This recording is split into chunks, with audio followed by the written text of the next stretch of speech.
A sealed folder surfaces on Capitol Hill, shaking Washington's corridors of power. Jasmine Crockett discovers a connection no one expected between the First Lady and a figure long absent from official records. Buried for decades, the file points to unexplained access into the East Wing. And with it comes a question the nation cannot ignore: what happens when trust at the very top is compromised. Stay with us. This is a story worth every second of your time. The hearing was finished, but her adrenaline hadn't faded at all. Jasmine slid into the back seat of the black SUV like she had just left a battlefield. Her shoes were off. Her hands trembled. She had spent 4 hours tearing apart a wall of excuses from White House lawyers, and now came the silence. Capitol Hill vanished behind the tinted glass, but she knew the real fight hadn't even begun. She unlocked her phone without thinking and scrolled through the usual noise. Then she saw it, an encrypted message. No name, no subject. A Swiss domain. The sender wasn't a person, just a scrambled code. It looked like a trap. It felt like bait. But something deep inside pushed her open it. No message, just one zip file marked restricted access, and a single line beneath it written like a dare. The name you're looking for appears 4 times. Begin with Brussels. That was all. No sender, no clue. Just that one line, and Jasmine froze. Her eyes narrowed. Brussels. She remembered the First Lady had gone there last month, but the visit barely made the news. No cameras, no press pool, no reason. Now this someone wanted her to dig, and they weren't just hinting, they were handing her a live wire. She didn't dare open the file in the car because the risk was too high, with Bluetooth signals bouncing off every tower and the GPS still active. So she waited until she got home, locked, the door turned off, every light, pulled the curtains tight, and sat down with her private laptop.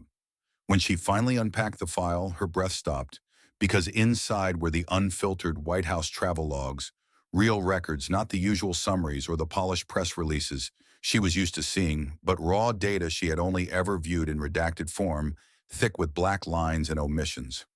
What she had in front of her now was different dates, destinations, clearance codes, flight manifests, hotel records, and then one column that immediately stood out because it did not belong, marked with the words unscheduled liaison, cross-ref ID. As she scrolled through the entries, the pattern became undeniable. Brussels, Prague, Geneva, Berlin. 4 international trips linked directly to the First Lady, and in each of them the same name appeared repeatedly in that mysterious column, Milos Vukovic. There was no title listed beside his name, no agency or explanation given yet. There he was every time, and each of those occasions coincided with Melania, traveling under private diplomatic clearance. Even more troubling, whenever his name appeared, the surrounding Secret Service logs went blank, records that should have been filled with escort lists and surveillance details wiped into silence. Jasmine's jaw tightened as her heartbeat grew louder, not faster, because whoever this man was, he should not have existed within these files. Yet there he was, 4 separate times tied directly to the First Lady. Now his name had landed in Jasmine Crockett's inbox without any warning, and someone within the system clearly wanted her to see it, a truth she could not now unsee. She stared at the name glowing on her screen, as though it had teeth, understanding that whoever Milos Vukovic was, he had no business being anywhere near the First Lady. Yet now he wasn't just near her, he was inside the logs, inside the system itself, and someone within the West Wing was pointing Jasmine toward him, a fact that frightened her more than the discovery itself. She shared none of this with anyone except Julius, whom she called just after dawn, with no preamble, "Wake up our cyber guy." No questions, no trail. Julius did not ask for details because he had worked with her long enough to recognize the tone in her voice, a tone that meant this was no longer about politics, but about a threat. Less than 8 hours later, the confirmation arrived that the logs were not fabricated or mocked up, but authentic White House travel records pulled directly from the internal system used to track executive movements, including flights, hotels, escorts, and meetings. More alarming still was the fact that the data had come from deep inside the Eisenhower Executive Office building, only steps from the West Wing, which meant whoever had accessed and leaked them was no hacker, but someone with a badge, a fingerprint, and clearance. This was not a breach from the outside, it was a message from within. Jasmine spent 2 hours combing through the data line by line, as though each entry might explode. And that was when she realized a second truth, even darker than the first. In every city where Milos Vukovic appeared, the same unnatural pattern repeated itself with security records, incomplete escort logs, missing surveillance cameras mysteriously offline, and room assignments blurred or erased entirely. This was not coincidence, but careful surgery. Someone had gone back into the timeline and cut out just enough detail to erase him, while still leaving behind a shadow. She began with Brussels, where the official records showed Melania attending a youth leadership summit that was brief, controlled, and barely covered. Yet the logs revealed a 3-hour gap in her hotel clearance, during which one badge was scanned into a private wing of the building, Milos Vukovic's badge, with no exit record, no Secret Service note, and not even a single camera frame. That silence screamed louder than any footage ever could. Next came Prague, where the official story claimed Melania had toured a national museum, but Jasmine uncovered a file buried 3 folders deep that told another story: surveillance footage from a private art auction closed to press, and diplomats had flagged a man matching Milos's build and face slipping through a back entrance without a badge, without an escort, and without any record of leaving during the exact window in which Melania's travel file described her as off schedule for private reflection. Geneva shook Jasmine most of all, because while the logs placed Melania at a closed-door panel on child welfare, the hotel records, stamped, signed, and verified, showed that at the exact moment Milos checked into her hotel, the White House suddenly reversed course on sanctions against Eastern European brokers, with no announcement, no explanation, and no public trace, a U-turn in policy that aligned to the minute with his presence in the registry. Finally, there was Berlin, the most polished trip on paper, with photos, statements, and protocol, painting a clean picture of a diplomatic dinner. But Jasmine traced staff corridor logs at a hotel across from the embassy compound and found Milos had checked in under his real name, staying 10 hours without checkout or surveillance records. And the only evidence linking him to Melania was 2 room service invoices, time-stamped just 10 minutes apart from suites facing the same corridor. One city could have been an error, 2, perhaps, bad luck, but 4 trips, 4 appearances, and the same gaps in security told a different story. Every time Milos Vukovic was near, the protective net around the First Lady went silent. She leaned back with the phone pressed against her chest, knowing this wasn't a mistake, and it wasn't coincidence, it was deliberate. Someone had been helping him from the inside.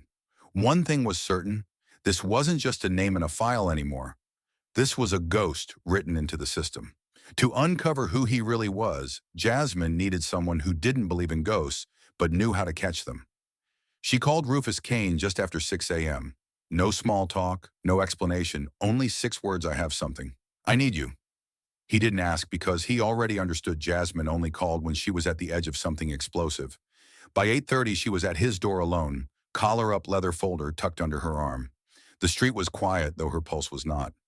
Rufus lived off the grid in a plain 1-story house with no cameras, no assistants, just locks, curtains, and his mind. He opened the door barefoot, half awake, coffee in hand. "Still paranoid after all these years," he muttered.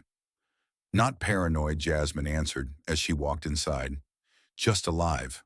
The house smelled of burnt toast and old paper. Jasmine set the folder on the kitchen table like dropping evidence at a crime scene. Rufus wasted no time. He flipped it open and read. The second his eyes found the name Milos Vukovic, his face changed. He didn't look surprised, he looked like a fear had been confirmed. "This shouldn't exist," he said flatly. "No one should be able to pull this from the system." Jasmine held his stare. "I didn't," she replied. "It found me." Rufus narrowed his eyes. "Then someone's playing a bigger game, or they want you gone." The air in the room turned colder with those words. He walked into the living room, switched on an old gray laptop that looked like it belonged to another era, and slid in a tiny flash drive. "If he's real, I'll find him," he said. Jasmine stood behind him, arms crossed, saying nothing. Time dragged until Rufus finally exhaled and turned the screen toward her. "He's real," he said, "and worse than I imagined." What appeared wasn't a single file, but a trail, years of art deals, ghost companies, and sanctioned blind spots. Interpol had flagged him 3 times not as the boss, but as the one who built the doors others walked through. He never stood at the front of the operation, he built the hidden corridors behind it.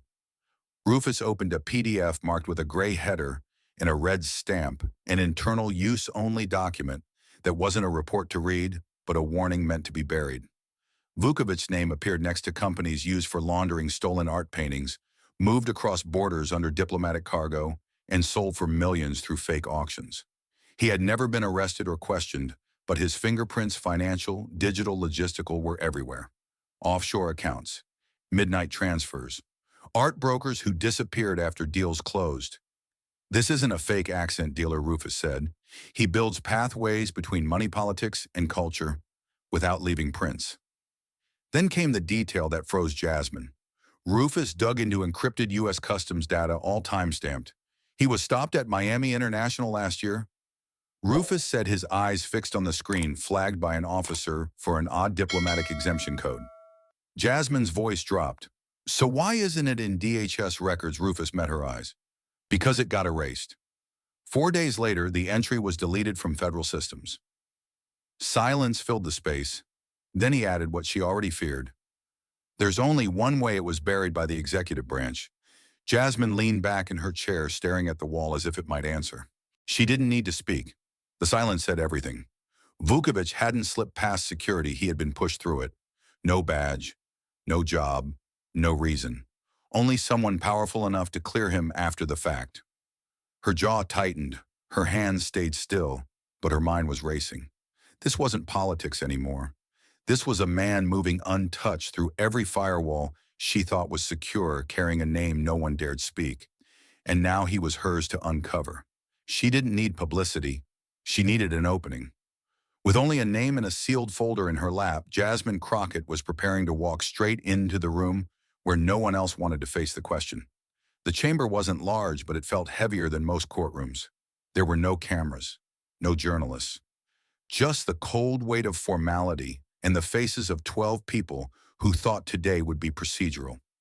Jasmine Crockett sat still, third seat from the left blazer. Sharp folder untouched. The walls were paneled with oak, the air recycled, and the tension invisible but rising. On paper, this was just another closed-door session on executive security. But Jasmine knew better. So did the White House observers seated across from her. Behind her sat 2 national security attorneys, stiff posture, pale knuckles, pens already poised to spin the narrative. Chairman Lowell Nash cleared his throat, adjusted his glasses, and gave her the floor. Jasmine didn't stand. She didn't need to. Her words were the sharpest thing in the room. My concerns, she began, are about a pattern, not a single breach. Her tone was even, but it hit like a blade. In reviewing access logs tied to the First Lady's international travel, I came across something unusual. A pause, not long, just enough to tighten the air.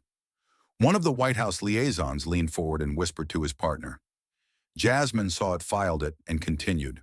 These logs refer to off-calendar rendezvous during diplomatic trips events, with no press coverage, missing Secret Service entries, and redacted flight manifests.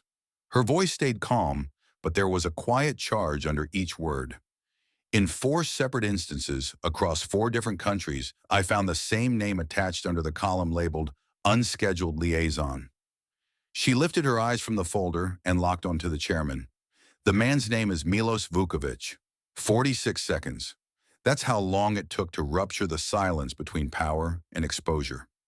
At that exact moment, several miles away inside the East Wing of the White House, Melania Trump was watching alone in a secured room, seated in front of a private feed set up for high-level internal monitoring. She had requested no staff, no note-takers, just a stream. And when Jasmine said the name, she stood so abruptly, her chair hit the wall.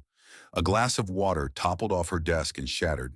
A young aide standing outside the room heard the noise and turned toward the door just in time to see the First Lady vanish into a side hallway without a word. Seconds later, the stream cut to black. Back in the hearing room, a different kind of silence took hold. A dense, suffocating stillness. No one moved. No one scribbled notes. Even the attorneys who were ready to jump in had nothing to say. Jasmine didn't break the moment. She knew what had just happened. She didn't have to see the East Wing to feel it. She had hit something real too real for anyone to deny. Chairman Nash's pen tapped once, twice. Then he spoke. "This session is hereby moved to restricted legal review," he said without hesitation. It wasn't a suggestion. It was a shift in gravity. Every external party in the room stood at once. The White House liaisons exchanged a silent glance before filing out stiff as soldiers. The national security lawyers gathered their binders but said nothing.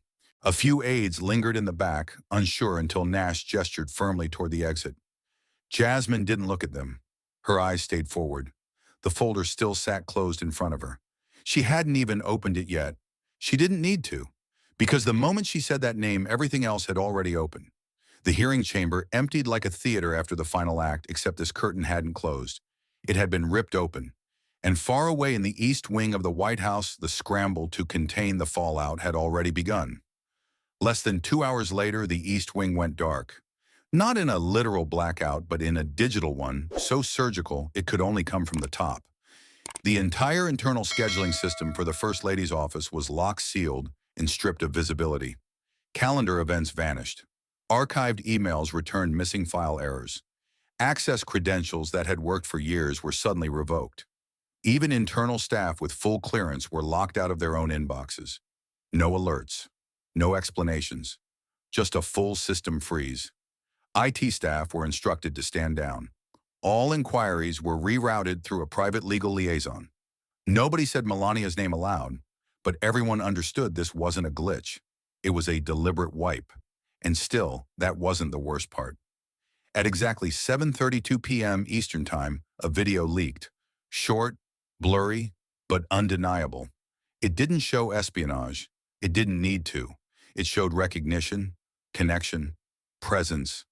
The footage was from a side-entry security cam in a gallery just outside Prague. Time-stamped, no audio. Melania Trump entered first unaccompanied by press or Secret Service. No visible entourage. Dressed in black, head slightly tilted, posture low. Seconds later, Milos Vukovic appeared, confident, deliberate, scanning the hallway behind him before stepping inside.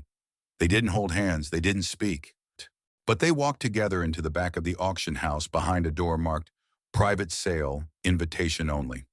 The location was well known in intelligence circles, a discreet hub for art deals that never made it to catalogs, where rare pieces went to disappear.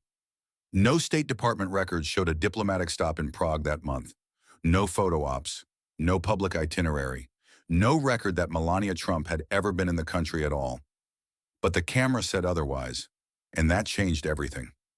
By 10 p.m., the video had reached international desks in Brussels, Geneva, Berlin, and Washington. The White House was cornered, but they didn't push back. They didn't dispute its authenticity. They didn't question the timeline. Instead, a single-line statement was issued by the Office of Communications. No further comment, no denial, no outrage, no legal threat to suppress the footage. Just those 3 words. And in Washington, silence isn't the absence of noise. It's the loudest admission there is. The video had shattered silence, but it was just the surface. What came next didn't show anything, it whispered. It started with a nondescript envelope, no stamp, no seal, no return address, delivered by hand to the front desk of Jasmine Crockett's congressional office just before noon. The intern who received it thought it was junk mail, but when the team scanned the contents and found only a black flash drive buried inside a padded case, something about its weight too light to be harmless, too careful to be innocent, made Jasmine take it directly to her office. She closed the door, disconnected the room's internet, inserted the drive into her offline laptop, and waited. The file inside was heavily encrypted, hidden beneath layers of noise and misleading folders, but her instinct told her it wasn't malware. And she was right.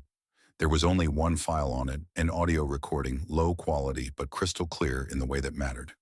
She hit play. The room fell still. The voice came through the speakers, smooth, unshaken, unmistakable. It was him. She thinks it's personal. That's why it works. She gives me more than she knows. Jasmine didn't move. For a full 30 seconds after the voice stopped, she just sat there, fingers hovering above the keyboard like she was afraid to breathe too loudly. It wasn't just that the voice was Milos Vukovic. It was what he was saying, a confession without urgency, without guilt, without fear. He wasn't gloating. He wasn't defensive. He was calm because he knew what he had done, and he knew she wouldn't know. That line, "she gives me more than she knows," pierced through every diplomatic excuse, every public itinerary, every sanitized press release about Melania Trump's global engagements. It meant that whatever he had gained from her, she gave it willingly, but unknowingly. And that distinction was everything. Jasmine replayed the clip again this time, with headphones closing her eyes. The implications weren't abstract anymore. They were real, recorded, and now her responsibility. She didn't take a moment to think. There was no debate, no huddle with legal counsel, no PR strategizing.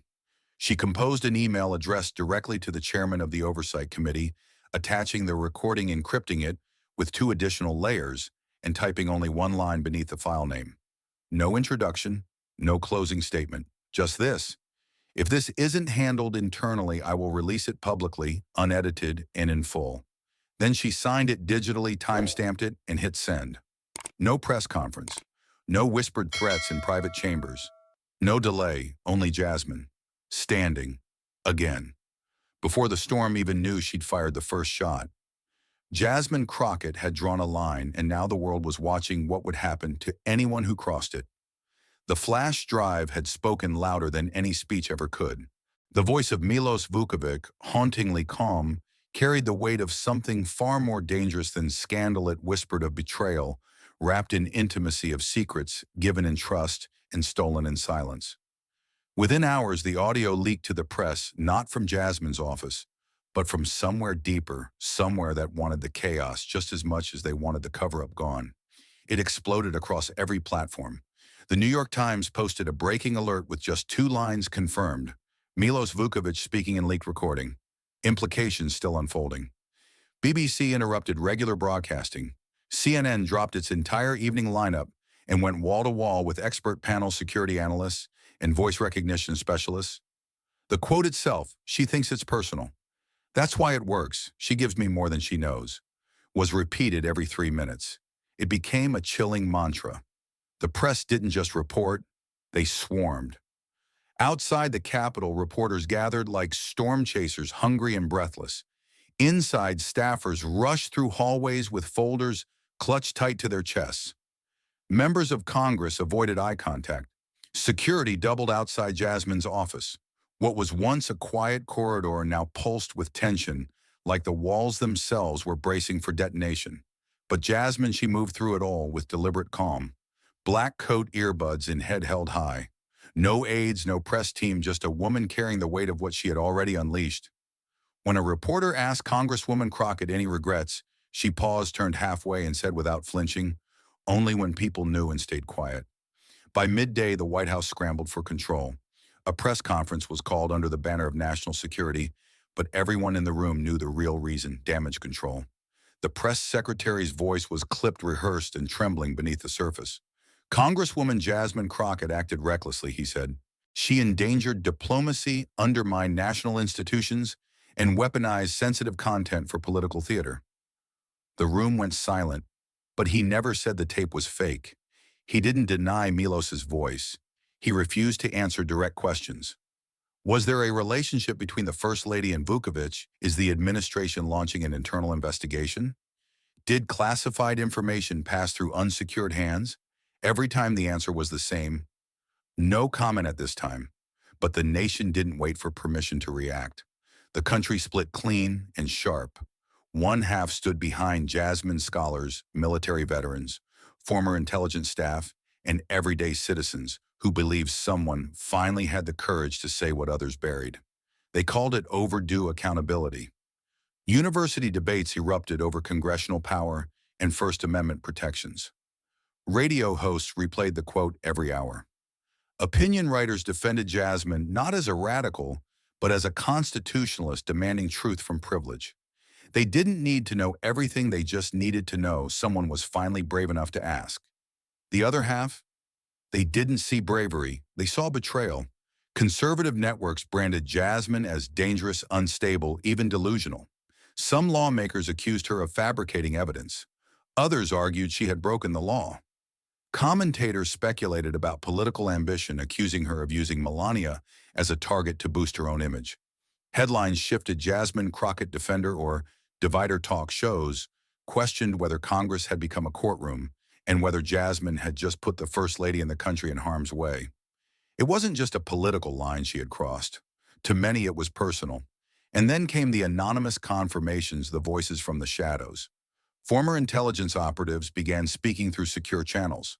No names, no photos, just statements confirmed through layered digital verification. One message read, "The voice is authentic. The danger is very real." Another, "This woman isn't just close to something. She's already in it." These weren't warnings. They were acknowledgments, echoes from those who had once worked to keep such things hidden.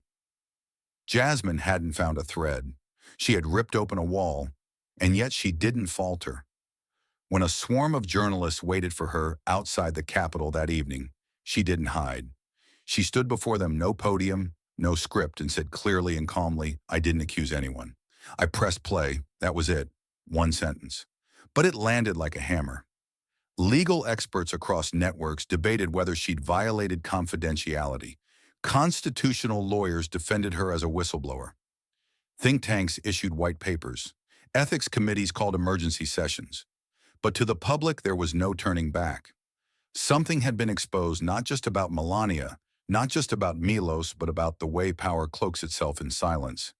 Inside Washington, everything grew colder. Jasmine's allies quiet, her enemies louder. Her inbox flooded with both threats and praise. Her staff was placed under protective monitoring. But she never changed course. She had opened a wound in the system, one so deep even those paid to protect it didn't know how to stop the bleeding. And yet the question was never really about Jasmine. It was about the voice, the words, the admission caught on tape that no one could unhear. "She gives me more than she knows." And now the world knew it too. Even as the headlines screamed, the real war was shifting into quieter corridors behind heavy oak doors, redacted memos, and old alliances that now began to tremble. Jasmine Crockett didn't wait for permission. She knew the walls were closing in, not just on her, but on the fragile facade that had kept this secret buried for years. But then something unexpected landed on her desk.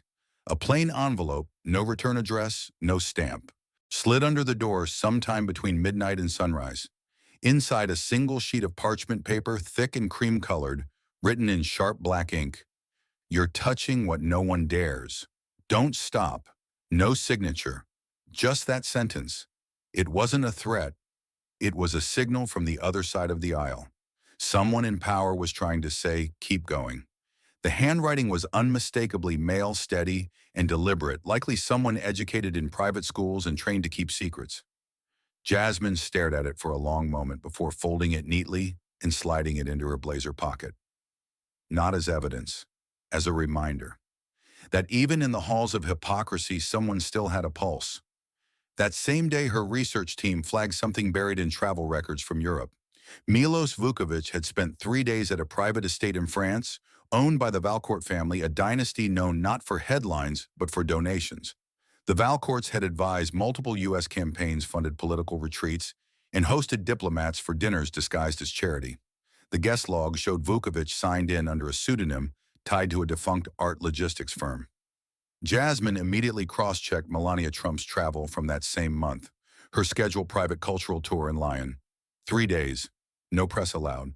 The timelines aligned like gears clicking into place.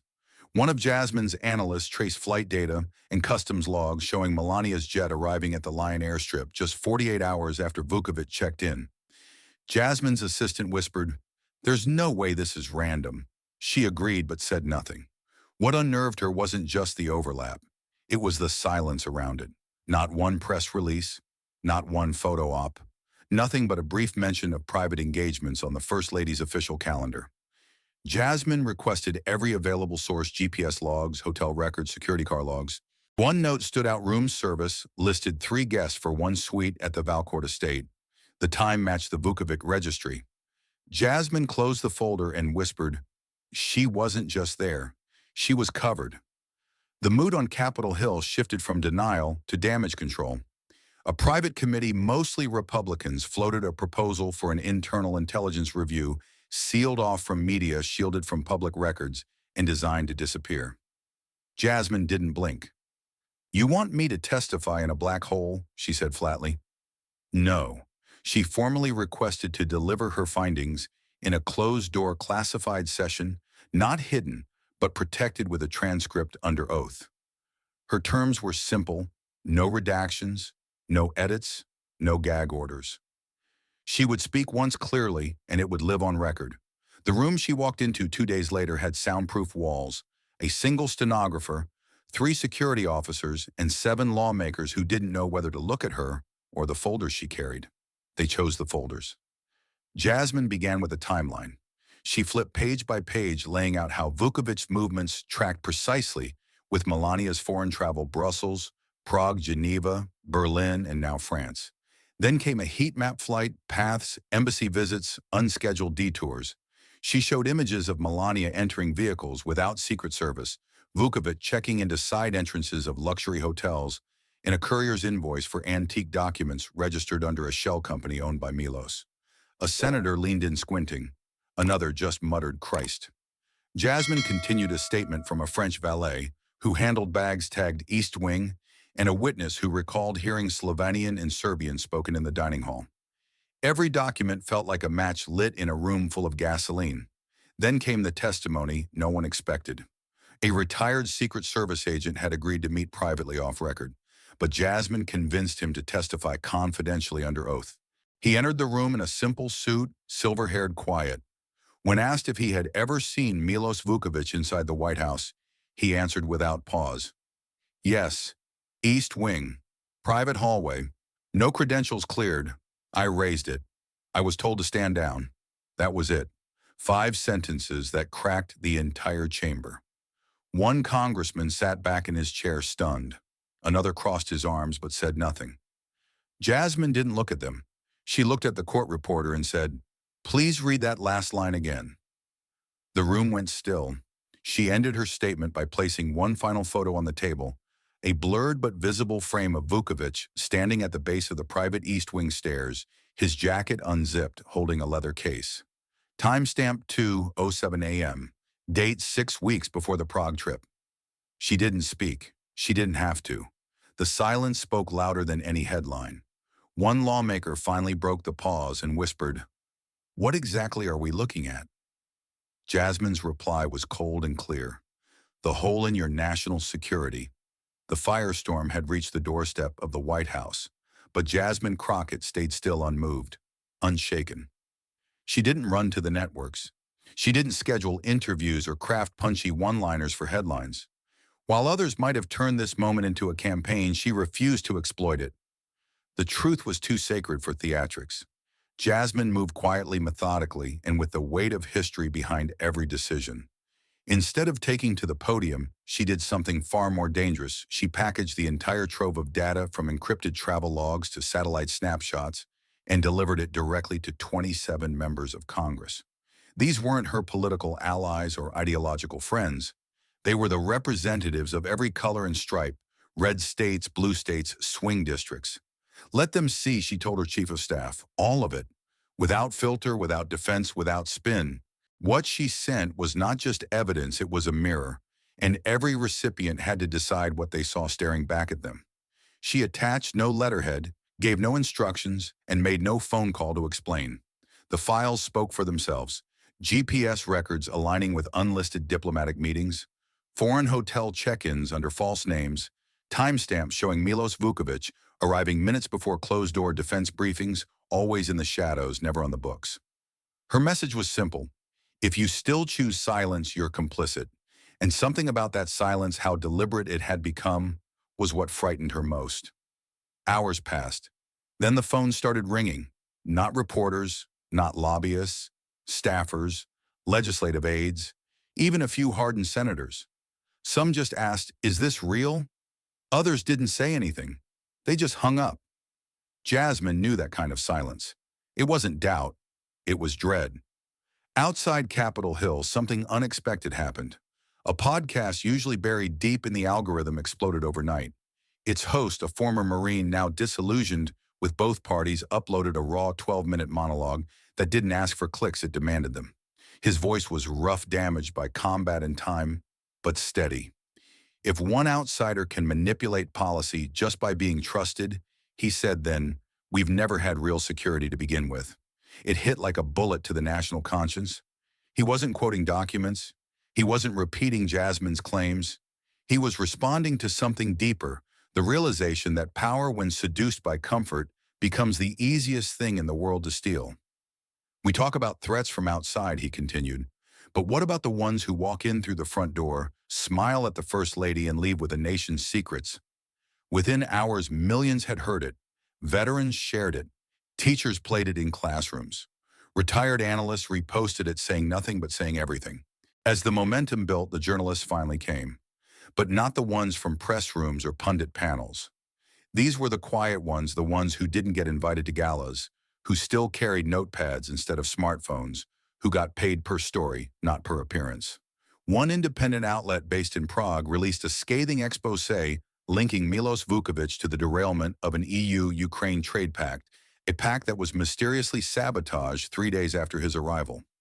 In Hungary, another report surfaced about a secret meeting at a countryside estate where Milos had been seen with a defense advisor who would later reverse Hungary's NATO vote. No signatures, no contracts, just a man whose presence seemed to warp the trajectory of entire governments. In Poland, a series of banking leaks connected Milos to cultural foundations used to disguise covert fund transfers. Each story deepened the trench between suspicion and reality. Jasmine didn't need to speak. The world was starting to tell the story for her. But even as the evidence mounted, Jasmine remained grounded. No press junkets, no interviews with Vanity Fair. When asked why she was staying silent, her answer was brief. Because I'm not done yet. At a town hall in her home district, no cameras, just folding chairs and fluorescent lights. She stood before a packed gymnasium. Her face was tired, her voice even more so. But when she spoke, it felt like the roof itself leaned in to listen. She didn't rage. She didn't plead. She just told the truth. And then she said the line that would pierce the American bloodstream like a needle of light in a locked room.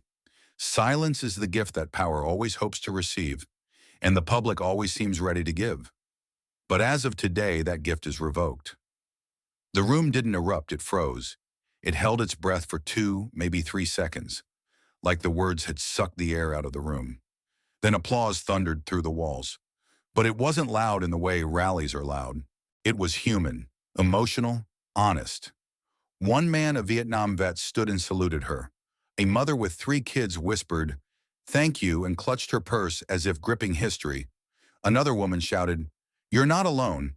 And for the first time in days, Jasmine smiled, not because of victory, but because of recognition. The people hadn't just heard her, they'd heard themselves in her. In the hours that followed, her office received hundreds of voicemails. Not threats, not politics, just voices. A retired diplomat who had once seen Vukovic at a G7 gathering. A translator who remembered a man with a Slovak accent and no badge. A janitor who'd worked at the East Wing for 32 years and remembered the day the hallway cameras blinked. They weren't giving her proof. They were giving her threads. And Jasmine knew how to sew. Slowly, quietly, with the steadiness of someone who understood that revolutions don't begin with explosions, they begin with whispers. She didn't shout back at the White House when they called her reckless. She didn't clap back on social media when pundits labeled her emotional. She didn't need to, because something bigger than approval was moving now. It wasn't about party lines or partisan wins. It was about the quiet space between power and the people who give it meaning. Jasmine Crockett didn't just step into that space, she tore it wide open. And for the first time in a very long time, America stared into that opening and didn't look away. The battle lines had shifted. Power had gone underground, and now it began to vanish. Within hours of national security experts confirming the audio recording's authenticity, Interpol quietly issued a global notice for Milos Vukovic. It wasn't a tweet. It wasn't a press conference. It was a quiet electronic ping, a classified relocation notice transmitted across encrypted channels. No photographs, no tallies, no bounties. Just a name, Milos Vukovic, listed alongside wanted for questioning, followed by a hollow location, unknown. And then nothing. His name vanished from travel manifests, shell company logs, and digital conversations. It was as if he had melted into thin air. Multiple intelligence agencies cross-checked every open border, every bank account, every digital footprint, but Vukovic was gone, disappeared, untraceable. Even private trackers hired by independent investigators hit a dead end. It wasn't magic, it was collusion. And he wasn't just gone, he was ghosted. Meanwhile, the First Lady had disappeared from public life, not just from the stage, from every social frame. Melania Trump didn't appear in any media or scheduled event for 6 straight weeks. No rallies, no interviews, not even a behind-the-scenes photo. The White House issued curt statements about scheduling adjustments, but insiders quiet and tense warned that her calendar had been locked down. Personal aides were rotated. Her driver's schedule disappeared. Even casual meeting invites faded. The East Wing started operating like a fortress travel if it happened was on private jets with code names. Phone logs were wiped. Google searches died. The impression wasn't just absence, it was erasure. Inside Washington, every empty seat, every canceled invitation, every dark corridor spoke volumes. The press noticed, but reporters had no proof. Still, the story was leaking. A former staffer who had served the First Lady since the early days of the administration checked in via a secure channel. "I worry it's more than just privacy," they wrote. "It feels like protection. They've turned the world's spotlight into a blindfold." Jasmine never responded. She didn't want to draw attention.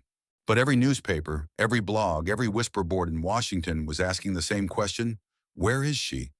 And as the world watched Vukovic vanish and Melania slip into shadow, Jasmine Crockett watched the space in between, cold, wide, and full of cracks. Those signals vanished, fugitive, silenced, public figure. It was a pattern she had anticipated. She leaned into it. She sent her team overseas to dig deeper, not for proof, but for confirmation. Across multiple private intelligence channels, small hints began to seep: a villa in Montenegro, an abandoned apartment in Vienna, names of intermediaries who would say nothing but withdraw fast. Every route led nowhere and everywhere. But through all of it, Jasmine never wavered. She didn't tweet. She didn't go on Fox or MSNBC to spin conspiracy theories. Instead, she turned her phone off, left the compound, and walked across the lawn of the Capitol to meet a group of foreign diplomats unannounced. They needed to hear less about leaks and more about defense. She spoke plainly. When the ghost of power walks in silence, it leaves a vacuum. We fill it not just with law, but with vigilance. The diplomats nodded quietly because they knew what happens when security evaporates. Real or imagined doesn't matter. Perception becomes power. It wasn't pretty. It wasn't headline-worthy. But while the world chased ghosts, Jasmine pressed on. The world had whipped itself into a frenzy, but while they chased shadows, the system quietly began to lock its doors.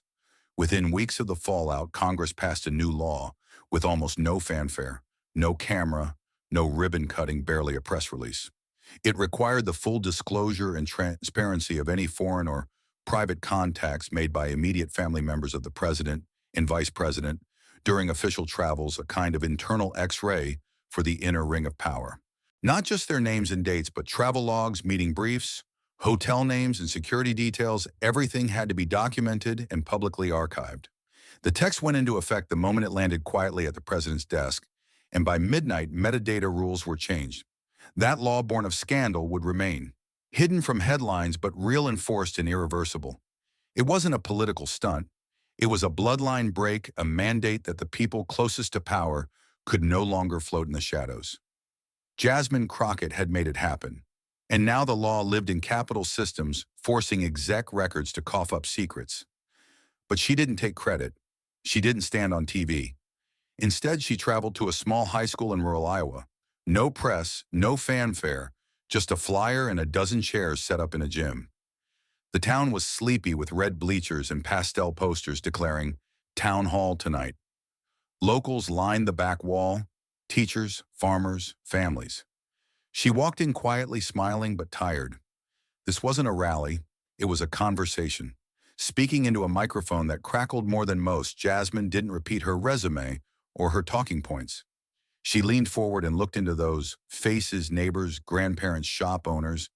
Then she said it clearly, calmly, but like a bullet in the dark: "I don't need to win. I just need people asking, how could someone like him get that close?" The sentence hung heavy in the half-lit gym. Not a question, a reckoning. The crowd didn't stand. They listened, and then some nodded, heads lifted. A silence built not because they agreed, but because the truth had asked them to feel it.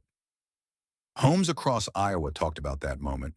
Word spread in whispered Sunday school discussions, in diner booths over coffee, and Facebook groups turned anonymous. Journalists flew in not to chase her, but to interpret Iowa's reaction. That line, "I don't need to win," became shorthand for courage, the quiet kind that doesn't yell, but changes everything. Local papers reprinted it. Call-in shows played clips of it. It wasn't viral in social media terms. It was viral in its weight. Back in Washington, the law began to reshape power quietly but fast. Every travel docket listing a first family member's companion had to include a contact report, name, date, purpose notes. Oversight committees received the files. FOIA portals got updated. Accountability had a paper trail now. No more private favors, no more quiet meetings, and most importantly, for the first time, no more unchecked closeness. Still, Jasmine didn't bask in that outcome. She didn't celebrate on TV, didn't post selfies from the signing ceremony. That law was never an endpoint but a tool, a shield for democracy, a drawbridge against privilege. It wasn't a knockout, it was a lifeline. And in a quiet Iowa gym, with just her voice echoing off the rafters, she made it clear, we don't crown heroes. We answer questions. The law had been signed, the town halls had gone quiet, but in the silence that followed, something deeper began to resonate, not in politics, but in people. This story didn't end with parades or fireworks. There was no gavel slam, no rising anthem, no sudden applause. What it left behind wasn't a climax, but a crack. Not the kind that shatters everything at once, but the kind that quietly spreads, growing inch by inch, through the surface of what once looked unshakable. Jasmine Crockett didn't seek to demolish an empire, she sought to break its illusion. And sometimes that kind of shift doesn't feel like victory. It feels like revelation. A stillness after the earthquake. A weight on the chest not from defeat, but from finally knowing what had been buried there all along. There was no need to say she'd won. The fact that they could no longer pretend was enough. She sat alone in her office one evening, looking out the window toward the Capitol dome as it glowed under a low-hanging sky. The halls were empty. Her staff had gone home. No reporters were calling. And yet she knew the story was not over. It had simply outgrown the stage. Outside her walls, Americans were whispering things they hadn't dared before. Not conspiracy, not gossip questions. How did he get that close? Why didn't anyone check? What else have we missed? That was what she came for. Not revenge, not even justice. Just the questions that spark movement. No longer could the public deny that someone like Milos Vukovic had moved freely through corridors of trust. That someone not elected, not vetted, and not even loyal to the nation had found a back door into its heartbeat. And it hadn't happened through tanks or threats, it had happened through familiarity, through unchecked access, through the silence of rooms that were supposed to know better. Jasmine didn't just shine a light on the man, she shined a light on the door he came through and who left it open. A memo was later discovered buried in the East Wing archives, unsigned, undated, but referencing a guest override protocol created for security-adjacent diplomatic familiarity. Translation, a shortcut. A handshake that let someone like Milos bypass every layer of protocol. That memo wasn't criminal, but it was proof. The system hadn't been breached, it had been softened. And it wasn't because someone plotted to destroy America. It was because no one dared question comfort.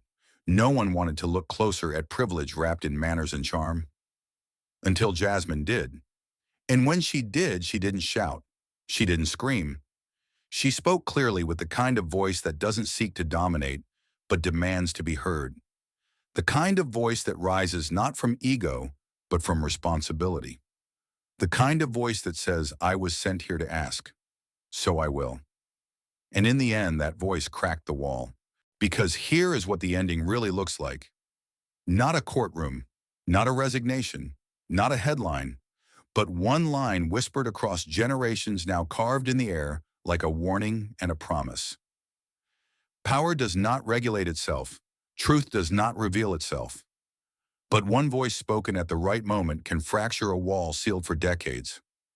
That sentence didn't come from a script. It came from the floor of a private congressional session as Jasmine laid her final statement on the record. No cameras, no broadcast.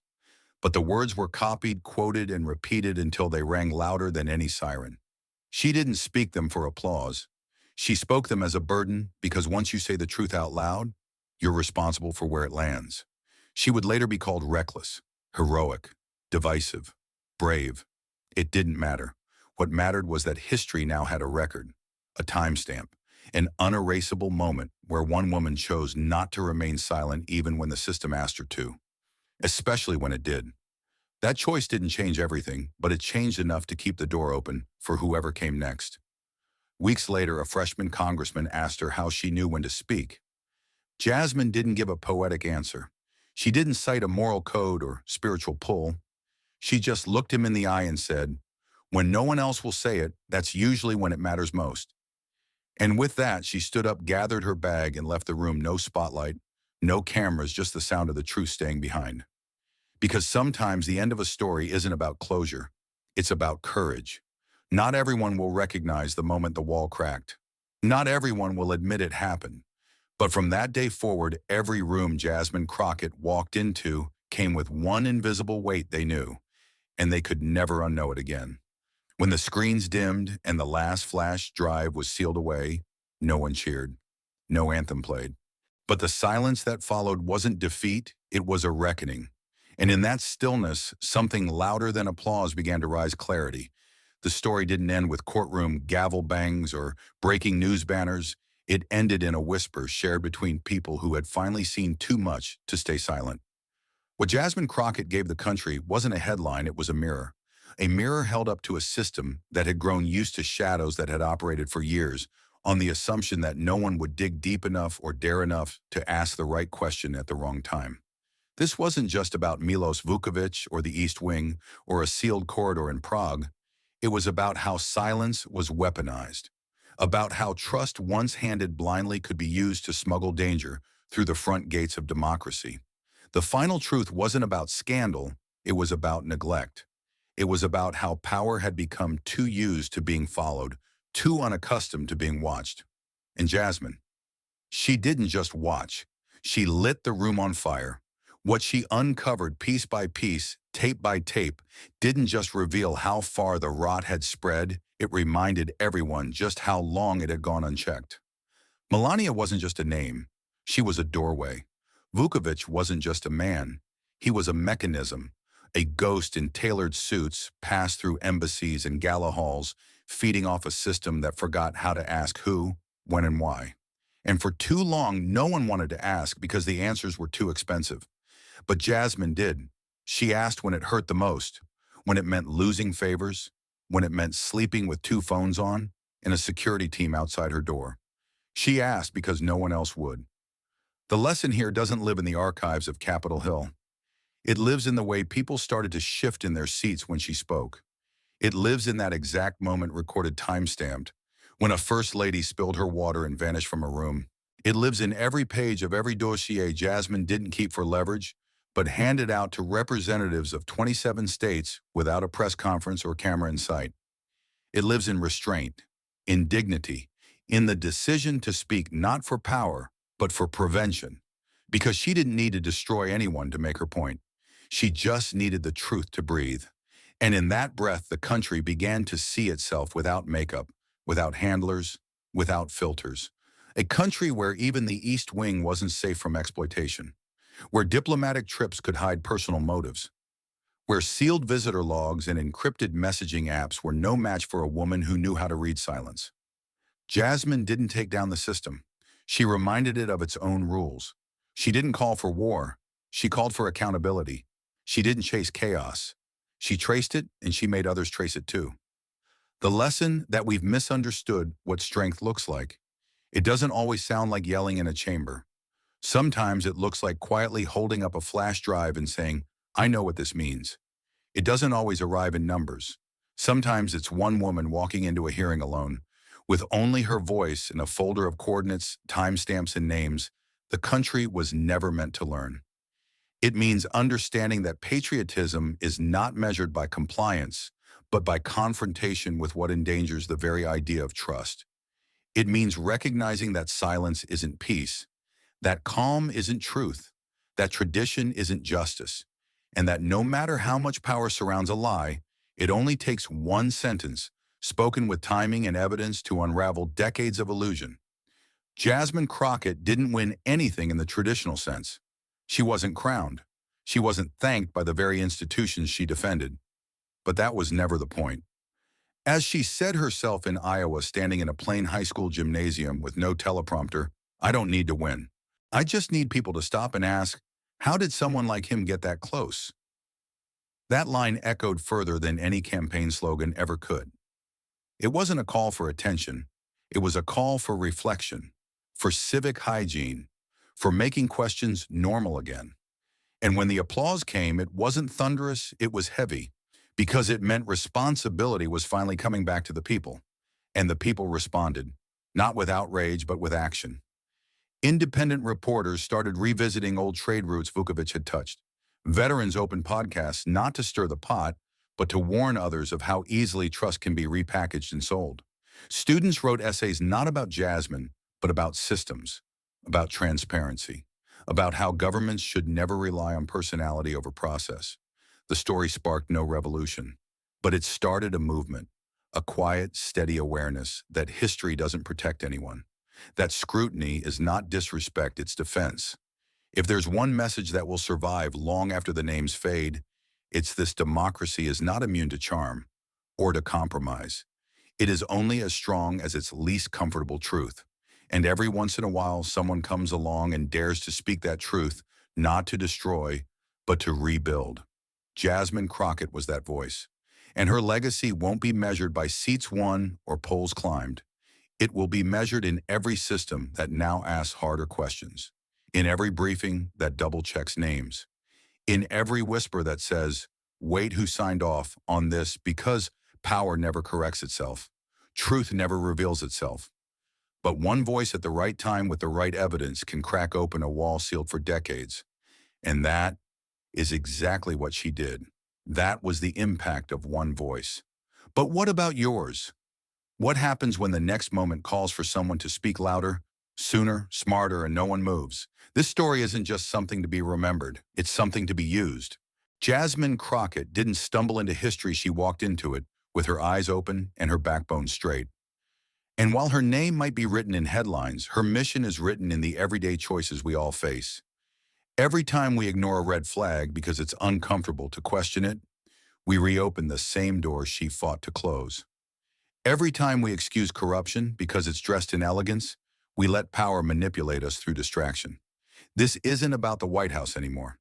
This is about your house, your street, your school board, your city hall. If one man like Milos Vukovic could walk into the seat of American power through charisma and silence, what's stopping someone like him from doing it again closer to home? You don't need a congressional badge to make noise. You need awareness. You need consistency. You need to stop assuming someone else is watching the gate. Because the truth is, no one is. Systems don't protect democracy, people do. Oversight doesn't just happen in Washington, it begins with neighbors' classrooms and conversations.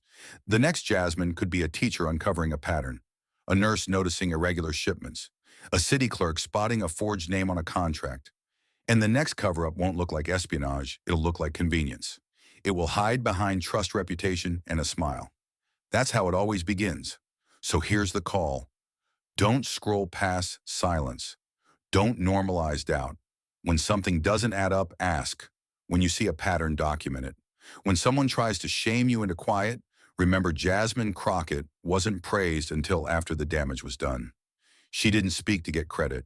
She spoke because the silence had gone too far. Ask yourself, what silence are you allowing right now just to keep the peace? And what might that peace be costing? Let this story spark something uncomfortable but needed. Begin by looking at yourself. Have you ever trusted the systems that gave you comfort? Have you defended the status quo because it was easier than facing it? Have you turned away when openness became inconvenient? That is where it begins. Not in a grand hall, but in the quiet corners of our daily lives. Real change does not wait for crisis, it grows out of discomfort. Jasmine never waited for permission to ask questions. She acted when the danger was greatest because she knew that waiting was a privilege victims could never have. Now it's your turn. Share this story not just to shock, but to learn. Bring it up at the table. Teach it in schools. Discuss it in book clubs. Use it to challenge comfort in your workplace, your community, your own choices. Ask leaders what security really means. Ask candidates how they would build safeguards for the families of the powerful. Demand that ethical boundaries exist not only in law, but in practice. And when someone says that goes too far, remind them that silence is what allowed it to go too far already. Be someone's Jasmine. Speak before it feels safe. Send the email.